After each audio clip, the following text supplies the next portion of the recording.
Күндөн күнгө дуаларым кабыл болду деген айымдардын саны өсүүдө. Аябай кубанып жатам, себеби илимдин, билимдин кенен жайылганы бул. Айымдардын өнүгүп өскөнү. Биз билип калдык, эмнеге дуаларыбыз кабыл болбошун. Билип калдык да. Демек биз өзүбүздүн ички дүйнөбүз менен иштеп баштадык. Ички дүйнөбүздү тазартып, себеби ички дүйнөсү кир адамдын дуасы кабыл болбойт. Дуасы кабыл болсо дагы аябай аз жана кеч кабыл болот да. Ошол жагы бар. Дайыма эле өзүмдүн жашоомду айта берем. Эмне себептен сиздерге мисал болсун дейм да. Ал эми мактанып айтып жатат деп ойлобоңуздар. Мактануу эмес. Ал башка айымдар дагы да жан дүйнөсү менен иштесин, ички дүйнөсүн тазартсын, бактылуу болсун, алардын дагы башкалардын дагы дубалары кабыл болсун деген максатта гана айтып жатам. Мурда дагы айтып кетейин, көп айтам. Мурда дубаларым аябай кеч кабыл болчу.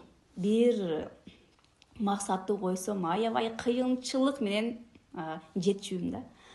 Андан кийин аябай кеч, керек болсо 3-4 жыл, 5-6 жыл ошондой болуп кетчү. Ал эми жетпей калгандарын дагы толтура болгон да. Качан мен өзүмдү тарбиялап баштаганда, ички дүйнө менен иштеп, тосмолорду жоготуп баштаганда, дубаларым тез кабыл боло баштады. Тез жана көп эле дубаларым кабыл боло баштады да. Демек ички дүйнө менен иштебесек, могул жерибиз кир болсо, анда дубаларыбыз кеч кабыл болот жана аз кабыл болот. Демек көп дубалардын баардык дубалар кабыл болсун же мындай тез кабыл болсун дей турган болсок, андай тезинен өзүбүз менен иштешибиз керек болот.